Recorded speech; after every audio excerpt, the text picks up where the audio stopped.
Hello everyone, it's Omar Oakes, Editor-in-Chief of The Media Leader. And it's August, it's the middle of August, which means it's quiet. People in media and advertising are working. Some are on holiday, but there are people working. But the ones who are working are being very quiet, getting on with things in the background. So there's not a lot of news. People are saving up until September, I guess. At the Media Leader, we're doing some training and reset things ourselves.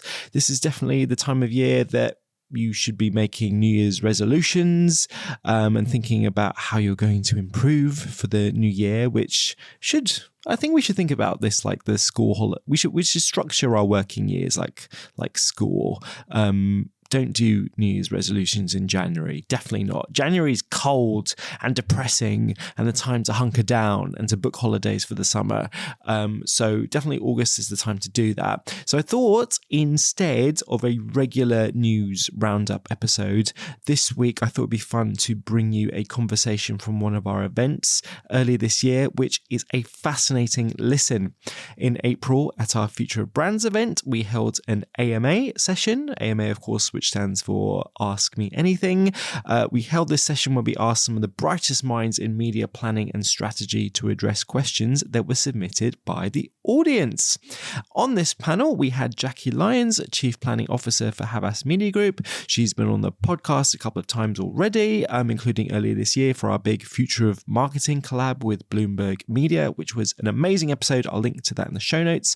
We also had Raj Mahon, who's Director of Client Partnership at the agency MIQ, and Amy Caven, Head of Media Strategy and Planning at Boots.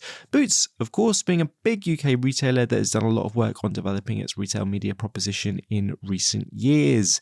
The panel was hosted by Jack. I really hope you enjoy it as much as I did. It's full of really useful insights for how people that buy advertising think about media audiences in the year 2024 and beyond. And by the way, if you like the format of this episode, please let me know. My email is omar.oakes@uk.adwanted.com. We can definitely tee up more AMA-style episodes for the podcast if you like it. Thanks very much. And remember to subscribe to this podcast if you're listening for the first time so you don't miss future episodes. And very, very importantly, if you value what we're doing, shout about it. Post about us on social media. Leave a nice review on Apple Podcasts or Spotify, wherever you listen to this. Send us something in the post, a nice gift. We are an independent voice for media and advertising for the people that work in this industry. We're really passionate about what we do, but your support really matters. If you like the Media Leader and what we're doing, then tell the world about it. Okay, now enough from me. I'll hand you over to Jack. Please enjoy. Good morning, everyone. So for those of you that don't know me, I'm a reporter for the Media Leader. My name's Jack Benjamin. We're trying something new with this breakfast briefing. We have never done an agony ounce thing before, so we'll see how it goes. Ideally, you won't hear from me very much at all because you in the crowd will be asking questions. We're looking for basically questions about media strategy and planning. What are the big challenges that you guys are facing that our experts on stage might be able to help you out with or certainly address some of the challenges that are coming up. That said, I do have some questions prepared as well that have been provided. And I want to start with one question, and if we could go down the line essentially and just introduce yourself, what you do, and sorry, Jack, you're going to have to go first for this one. Hi, Agniance. I have an AV budget of £500,000 and I want to spend it as effectively as possible. Normally, we'd put all this into linear and BVOD, but we keep hearing that linear audiences are declining. How would you recommend we spend our budget? Jackie, why don't you start? Thanks, Jack. So I would respond with loads of questions because I don't know who they're trying to reach. So the brief is bad. Who are they trying to reach? Who's your audience? First question. Let's say it's a younger audience. Oh, okay, younger audience. What's the objective of the campaign? Good question. We have to tease all this out because depending on the information we get, obviously, as planners, the response, rightly so, will be very, very different. So let's say it's a younger audience, and is it a big brand campaign, a sale, a product launch? Big brand campaign. Big brand campaign, okay. 500k? Yeah. It's light enough now. We've got another problem. So 500k, how long should it be running for? Or would you like us to tell you? I would like you to tell me. Okay, great. Well, I'd say for 500, you'd be looking probably at a burst. So it would probably be a burst. You'd talk about getting some data involved then. So we need to profile where those younger audiences are obviously spending time with media. We'd look at the cost profile of all the channels involved. So a media planner's job, so everybody in the room will be aware, is to balance cost and reach and try and get to the right optimal mix. I would throw in attention at this point, because especially if it's a brand campaign, I think it's definitely worth including attention metrics in your planning. And all of those things combined would give you the exact mix of, would give you probably a pointed view more towards BVOD and other digital video. You'd be looking at CTV as part of the mix. Probably cinema would be something for a younger audience I would include as well. And then there'd be a question on social media and seeing what the right way to build that in would be, because the attention metrics would tell us that depending on which format you use, you'll have a wider or lower attention capacity to deliver. And for a brand campaign, the longer watch time you have of your content, the greater the impact on memory structures, which is the whole point of the brand campaign, and recall. So that has to be factored in. So I'd say avoid feeds and go for your reels, basically, on social. And then you'll be in a good spot. And we can't forget YouTube. That would have a strong power on a younger audience. Mm. Amy, what about you? Anything to add? And I should note, you're the head of media strategy and planning at Boots. Yes. I'm sorry, I didn't say that. Yeah, that's okay, Jack. Everyone knows who you are. But so hopefully I'd be giving you a better brief than that. Yes, you would, of course. I would. So I'd give you all the audience, etc. But I think I would also, ultimately, I would be saying to the agency, look, I've made a beautiful AV asset. I would lead with AV, not TV. I'd say I've made this asset. It's 30 seconds long. It looks beautiful. I want as many people to see this and engage with it. So all I care about is that it's going to be in the right environment. It's going to be on a big screen, ideally. It's going to have that co-viewing behaviour. It's going to have eyeballs on it. So ultimately, I kind of leave it to the agency to say, if you can find those high attention, high dwell time formats on a big screen, it's up to you. And I do think that would tell me, yep, that linear would be there. I think there's absolutely a role. But I like to think there would be other AV assets. You talked about cinema, you talked about YouTube. I'd imagine all of that would come out, so long as you then put those quality controls underneath it. Mm-hmm. So I think that's really important from a client perspective. What is your end goal?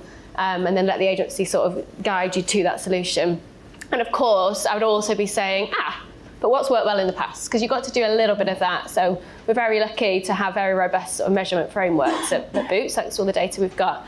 So if you overlay a little bit of what's worked well, but also where it's changing, how is viewing behaviour changing, a little bit of looking back, a little bit of looking forward, overlay it with some nice attention, and I think you would get to a good place.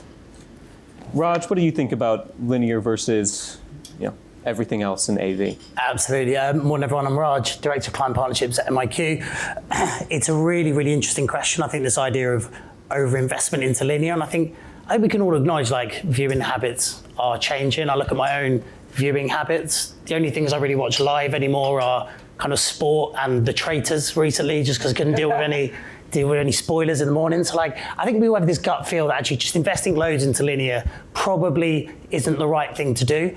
I think what maybe the problem has been is that the data availability and the tech hasn't quite caught up and had that granularity and that accessibility to make those decisions quickly and actually see it in front of you. It's quite a timely question. This is a challenge that MIQ have been looking at for a while, and we did actually sort of recently launch a TV intelligence platform. I promise I won't talk about MIQ the whole time. But I think now, with these advancements that there are generally in data, there you can actually go in and see what is the frequency that I've been hitting on my linear TV. You can look at under-indexing audiences around geos, audiences, that kind of thing.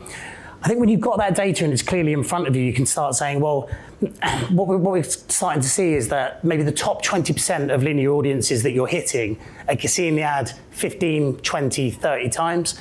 Your bottom 20% are seeing it maybe once. So you get this sort of distorted frequency curve. And when you can see the data in front of you, this question becomes a lot easier to answer. So maybe the challenge might be, let's look at the data. Maybe you take that top 100K of your 500K and think, well, actually, could I look at the under-indexing areas around geos, audiences, and then put that into a CTV and a YouTube campaign? And you can start distributing your your investment in a more sort of balanced way to kind of mitigate that. So that would be how we'd look at it. Essentially, I think a lot of these things, there's data developments. If we can keep an eye on those, I think we can use them effectively. What about other high attention platforms like out of home? So if our objective was a brand campaign and you have more money than 500, potentially, and it's definitely an option. For me, if the brand campaign is about eliciting an emotional response, although outdoor is really powerful, and I'm a big outdoor fan, I think video content will do a better job at that. So that would be my first channel to invest in, and I'd do that properly. And if you have money left over, absolutely, outdoor adds impact. If you get an agency to crack brilliant creative, it's a different ballgame. I find sometimes outdoor creative comes like Paddy last, and therefore it can sometimes lose the resonance that it needs to have. So on its own as a channel, for your brand, like say repositioning or something, you'd have to be amazing creative. But as a backup with and a multiplier effect to video, then definitely, if you can afford it. I think it's how you're buying it as well, isn't it? Because I think there's some brilliant work I've seen recently about sort of signalling strength, and it's almost like what are you saying as a brand without actually having to say it, just by being on the iconic out-of-home site in a high footfall area with some beautiful creative. So I think if you can get into those premium formats, I think there's definitely a role for it on the plan. Yeah. Likewise, I think we're doing way more at Boots with sort of dynamic out of home, because we find that's when you've got a lot of products, you've got a lot of different pricing messages, you've got lots of different stuff to communicate. Dynamic allows you to do it quite seamlessly and react to what's going on. So there's almost two different ways we could approach out of home, and we're doing a little bit of both at Boots. Yeah. Yeah, I would echo that last point on, as a programmatic company, I guess we're biased more towards the digital out of home and the accessibility and the just the granularity in which you can target. So I think firstly you can make your budget work harder. You can target in specific areas, specific times of day, that kind of thing. And I think absolutely that when you can make the creative relevant to where you are, what time of day, all that kind of thing, you will just get kind of better cut through. I suppose the measurement side of things is obviously a little bit more tricky, but digital out of home is natural. Well, any out of home is inherently regional based, so you can start to do these sort of like geo uplift tests potentially. So that might be the challenge on that. But yeah, there's some really cool things you could do with out of home now. Mm-hmm. Any other questions on the audience? Yeah, we've got one right here. Sorry, I'm making Steve run all the way around the room. Oh, hi, it's Simon Redican. This might be a mischievous question nowadays, but what are the panel's favourite ad campaign at the moment? Oh, that's a good question. Yeah, Who wants to start? Do you want to go first? Go on, then. Yeah. I do. I'm not sure. I'd really like more time to think about it. But however, I suspect everyone in the room would be thinking the same thing. There is there's a brand that we're speaking to at the moment. Very sort of subversive alcohol brand, like 19 Crimes, and like we were speaking to them, and they've just got this whole kind of vehicle of sort of do this or don't. It's kind of like challenge your behaviours. And in fact, the way they're sort of buying media and the creative that they deliver, they're trying to do it in this quite subversive way. I just think that's really cool. And they're not the biggest of brands, but they're trying to own certain spaces. So special product launches around Halloween for this cool sort of like glow in the dark wine bottle. I just think that's a really nice thing, how you can add sort of punch with a fairly limited budget. I just like the sort of branding that they're doing. And also Boots, obviously, is... So, yeah. After Boots, we've just been talking out of home, so I don't know if you're thinking this time of British Airways. I think the work they've done recently in out of home. I quickly got in there. I think it's brilliant. I think how they've taken a core lead execution and then delivered that in different environments with something so simple, something very, very brave. I don't know how many marketers here would be brave enough to have an out-of-home poster that has simply got some windows on a plane and their logo. So I think it's brave. It shows so much about the brand in very little, very simple creative, put in really beautiful placements. So that's one for me. Did you see when the fake news EasyJet? EasyJet, very clever. Maybe they should be. Maybe that could be yours. Mine was the EasyJet fake campaign. I was genuinely going to say that one. What else is really good at the moment? like, I think there's a lot of like broader work. I'm not sure if they're on air right now, but I'm a big fan of Yorkshire Tea's work in the last couple of months too. I think going back to like what you stand for as a brand and living that through AV, things we're talking about video, is brilliant work. Simple, straightforward, but like very, very clever, and like you know it's going to work when you see it. It's not just an advertising perspective. You can feel the consumers are going to latch on. So I think it's a brand doing good stuff. Nice. Great question. I've got another question here. Says, our CMO says his daughter is on TikTok all the time and wants us to increase spend on the platform, even though it doesn't make sense for every campaign. How do you push back against me search coming from leadership? Who wants to start with that one? Amy, why don't you start that one? It's a fair question, and I think we want you want to know that people are watching your ads. So if you've got someone sat next to you saying, "Why am I not seeing your Boots ad, Daddy? What's going on?" He's right to ask. I think we have to. I mean, we're so lucky at Boots. We sit on so much data. We've got a lot of data there to say what's working and what's no. I won't talk about TikTok specifically, but we've got so many data points that we can go off to say, there's opportunity here, there's headroom. Yes, it aligns with our audience. Yes, the econometrics is saying it's working. We'll probably have a direct conversation with a partner to say, can we do some incrementality testing? So there's all these ways that we can use data to help inform. I'm a big data person, so we'll always put that at the heart. I think it makes for a much easier conversation. But I think it's staying true to what you want to do. What's the objective? All the stuff we talked about earlier. Is it actually going to deliver on all your objectives? So always open. I think the worst thing you can do is shut it down and saying, no, I've tried it, it didn't work. That's absolutely not the way to go. It's definitely a conversation and probing a little bit on why, what do you want to get out of it, and having those open conversations. So. The one build I'd have on TikTok is you need a very distinctive approach to show up properly on that platform. So, for some brands, it's the complete right environment, and you have the right tone of voice and authenticity baked into your creative. If you just have a video asset and you're going to pop it on the channel, you're not going to get the same response. So I think TikTok's one of those platforms where you need to have a strategy to activate it in the first instance, rather than just being an add-on, to be part of it. Yeah, I think it's interesting. I just sort of don't mind it a little bit that we're being challenged based on what people are seeing in the real world, because we might just get used to running the same platforms and all this. So I think, actually, if that is happening in the real world, I would say, just because someone's absorbing something doesn't always mean it's the best advertising opportunity. So I think that's where you can lean on partners. And exactly as you said, Amy, around a data-driven approach, should be a wealth of learnings around, what's that going to look like. You're not really making these decisions blind, so you can take that kind of thing, but then you should be able to get a pretty reasonable idea of what that campaign might deliver, what the benchmarks might be, all that kind of thing. But yeah, I think generally, I actually don't mind being challenged on that. I think sometimes when a brand's like, we've had a couple who be like, we haven't seen our ads. And I'm like, well, the campaign's targeting students. You shouldn't see the ads. It'd be bad if you did. And so there's been a couple of those. But yeah, so that's what I'd say. Use the data. Any questions in the audience? Ooh, we got two. Let's go closer to the front. You don't have to run so much. Yeah. Hi, Rupen from Thinkbox. You mentioned in the first response how attention should be factored into the brief, and I just wondered, based on some research we've done, we've seen that there's a lot of focus on visual attention, but auditory attention is arguably more important. So I just wondered how Boots and the brands that you represent are evolving their approach to auditory attention and the value of that, because you can't turn your ears off, but you can divert your eyes or look away. Sure. I'll be honest, I don't think, I'm pleased you prompted it, and I won't refer to our head of measurement and effectiveness, who is in the audience today. We'll be speaking to you later, but we probably haven't done enough in the space of auditory attention. I'm first to put my hands up, and I'd love to talk about that one some more. We work with Lumen, and it's their next area that they're focusing on.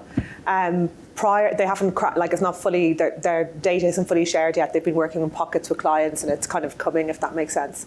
But a lot of the same reasons that visual attention cuts through and holds better, it's similar from an auditory perspective, in that it's about relevance and context, and the ability to skip on. So things like podcasts do very well because people lean in and they're listening to content that they want to do. We've done our own actual research in this space as well, from a Havas perspective.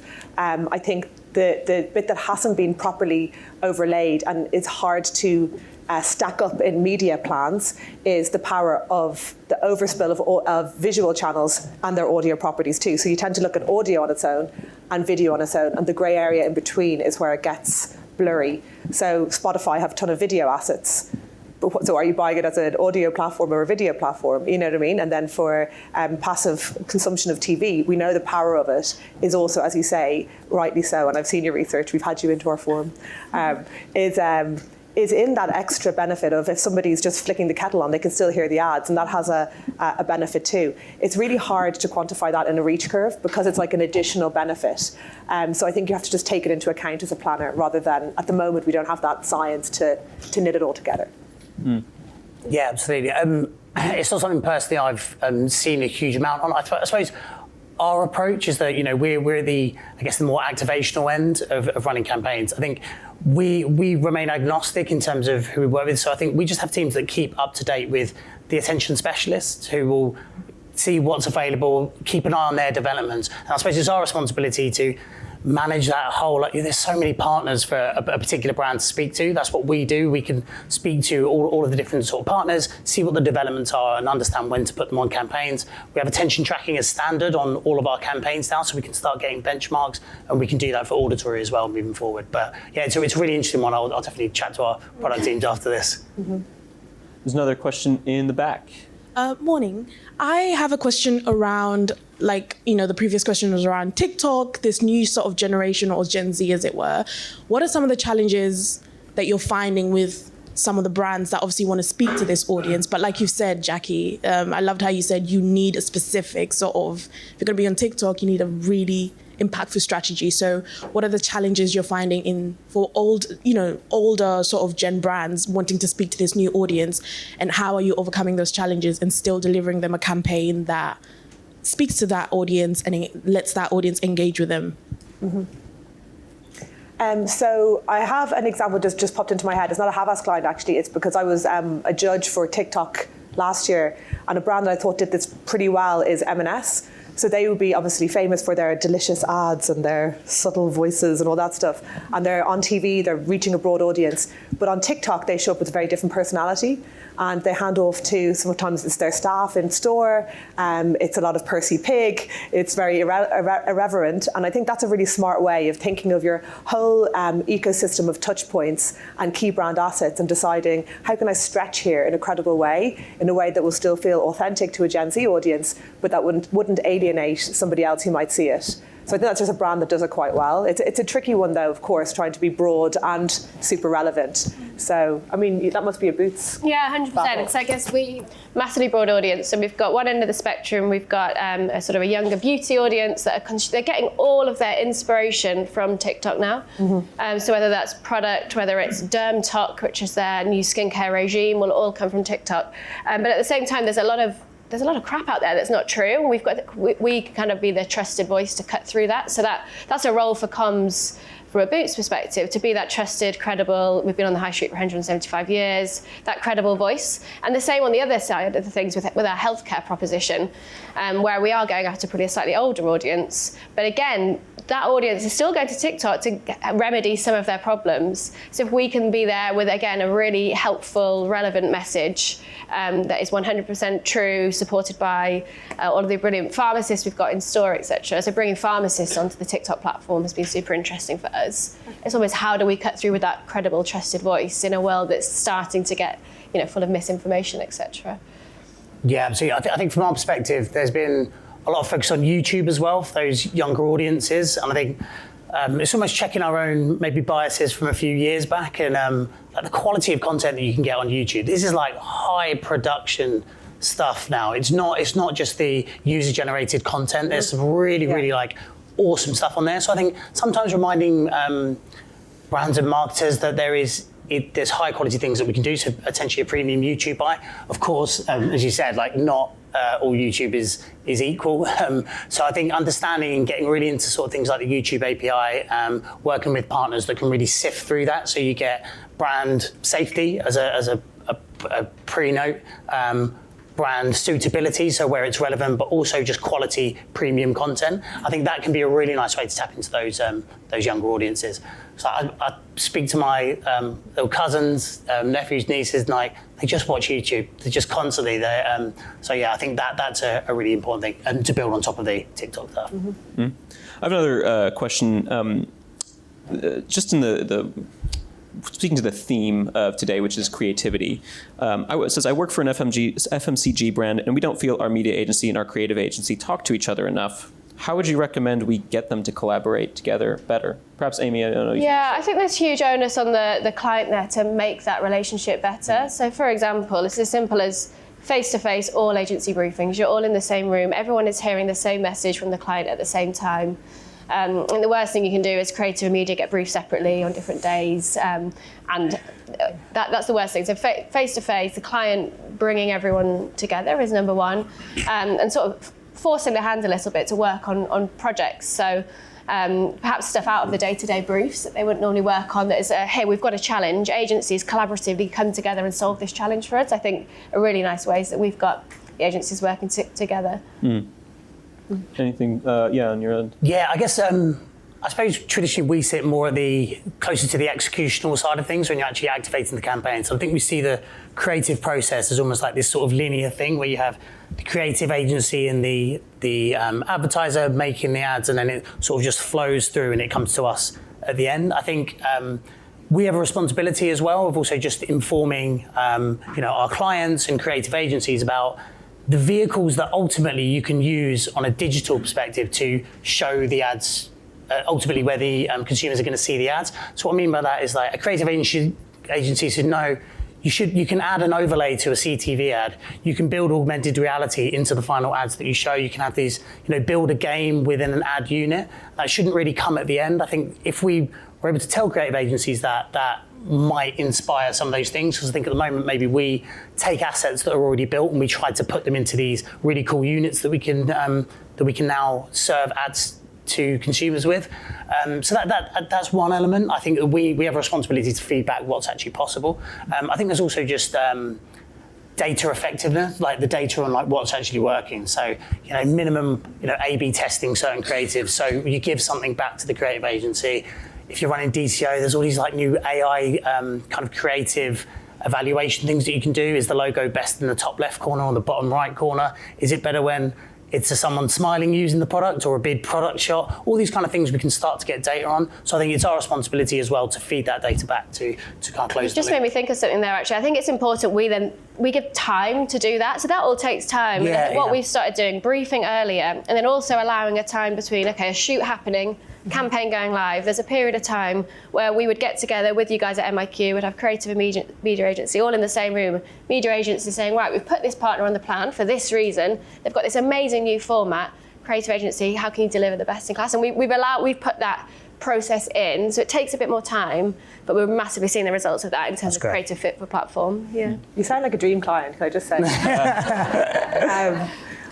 So just a small build, like we've all been there when it's not working, and it's a horrible feeling on both sides. It really is, and it's not good for the client because you've got people competing over things that don't matter. So I think sometimes it's useful to have, if you're in that situation, be honest, have a come to Jesus moment and say we need to get better. I think simple things like a KPI structure. So are your agencies bonused to deliver collaboration? I know that's what everyone will listen then.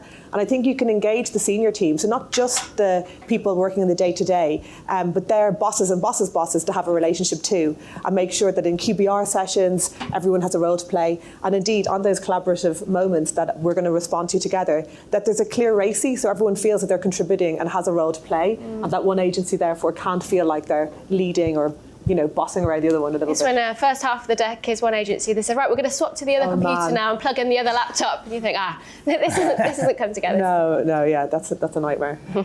We still have a few minutes. Any other questions? Yeah, we've got one right here. Sorry, we'll come back to the back corner after. Yes, yeah. Hi there. So one of the questions I had was, you said $500,000, that's a low budget. For some brands who are really starting out, even $500,000 is a heck of a lot of money. No, it is, of course. Yeah. No. So almost, like I come from I'm an accountant, but with marketing background. And I'm almost like, there are a lot of people who, I'm speaking to finance peers who are like, oh my God, 500,000, and what are we going to get with that? Also, as we're moving to cookieless, it's almost like, how are you going to show what you're delivering for maybe a £20,000 budget versus how the budget's going to grow and the comparatives? Because you talked about having comparatives year on year. Yeah. So it's like the growth of budget versus comparatives. What's been the most effective way of showing that as the brand grows? So there's a few things in what you said. The first thing is, like, for me, thresholds. So there's a point of spending too light where you just won't cut through, right? So that's something we have to advise on. And that's, so if you had a 20K situation, if it's a social post or something, that's fine. But we have to be realistic about what that will deliver, because actually, if you're so low, the inventory levels might be too low to measure properly, and then you're even wasting things even more. So I think there's things, like, I'm a big fan of incrementality, which gives a good lens on the midterm, right? So when you have a campaign, it will deliver something in the short term, for sure, and a brand campaign will have a short-term impact, and a sales campaign will have a short-term impact. And it's useful to look at metrics, obviously, in your own sales data, etc., to help see what that is, like, week on week. And then there's a mid-place, which is incrementality, where you can look at things like geofencing, which you've mentioned already, but, like, how do you do that with a view to thinking about having a control area versus an incrementality test, and what that's delivering on maybe traffic to site will obviously depend on what your KPI is. That's really useful, because then you can isolate what's working and not working and make a case to invest more next time, or to broaden that out of a geo. So there's things like that. I mean, it would depend on the situation and the case. The thing that I would try to avoid is burning through the 500 if it was your annual budget, which is cool. Thinking about a way to always have a test and learn approach so that you can make a case for more, because it's easy to do that in a burst. It's easy to burn through 500 and stack in loads of channels and make it really high reach. And then actually, that's your whole ROI for the year has to be delivered in that period. And that can actually yield a negative impact for you making a case for more money next year. So I'd have a definite chat with your agency about the way you can stagger that to prove that things are working, and then go back to your accountants internally and stuff to get more. I think there was a question in the back there. We'll get to both. Hi, my name is Imade. I work in music brand partnerships. My question is merely on music does so much in growing brands. I want to know, from your perspective, do you think brands are doing enough in that music space to create creative campaigns and partnerships within the music industry and their brands as well? Or is it something that you guys think brands should be doing more, and agencies should be working with clients to kind of create those creative campaigns using music, using artists and activations?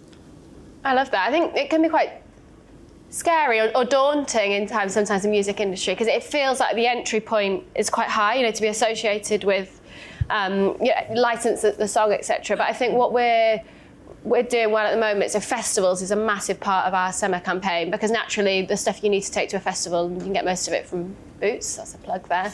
And so it would kind of be stupid to miss that audience. So we definitely want to align with those moments and show up in the right way. We just have to get around that, and perhaps it's a wrong challenge to have, but the cost of being associated with some of these massive artists and license some of the tracks is huge. I think you have to be a bit creative and get around it, but I'd love to push it a bit further, because I think we also default to the likes of Spotify, YouTube. That's kind of default place to go in terms of, okay, I want to align with a music-loving audience, but if there are other places, I think we should certainly explore them. Yeah, there's a brand that we work with. It's a very traditional, old school sort of like Asian sauce brand. And they had this like heritage audience. They're a bit more traditional, but they partnered with, I think it was Big Zoo. So like it's got inherently this audience that he's already associated with.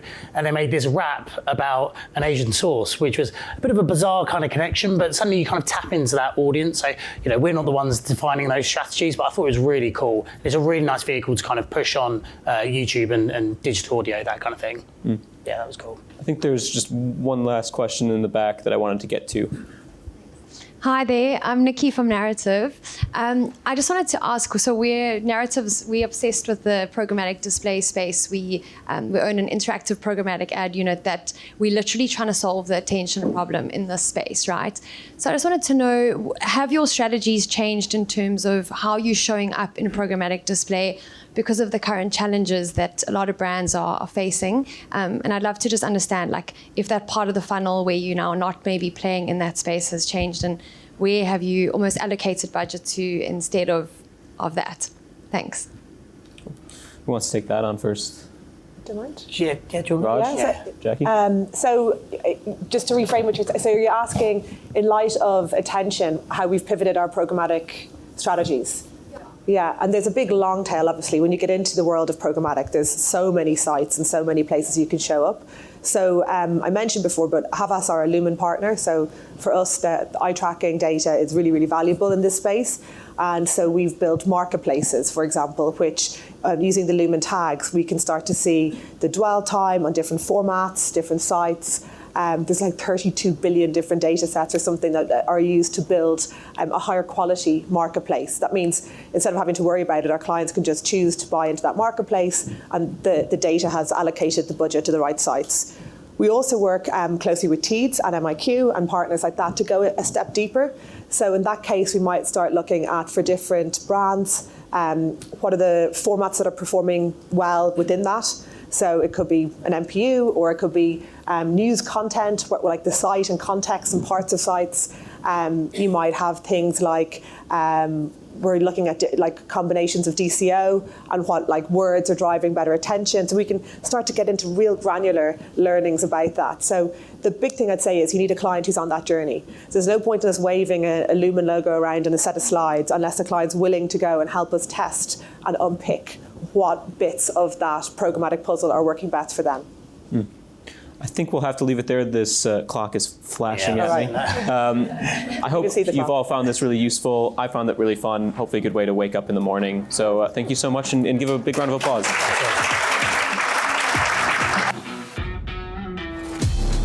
Thanks again for listening to the Media Leader podcast. If you like what you hear, guess what? You can read our stuff at our website, themedialeader.co.uk, where you can sign up to our daily newsletter in the UK of analysis, opinion, and commentary about what's going on in media and advertising.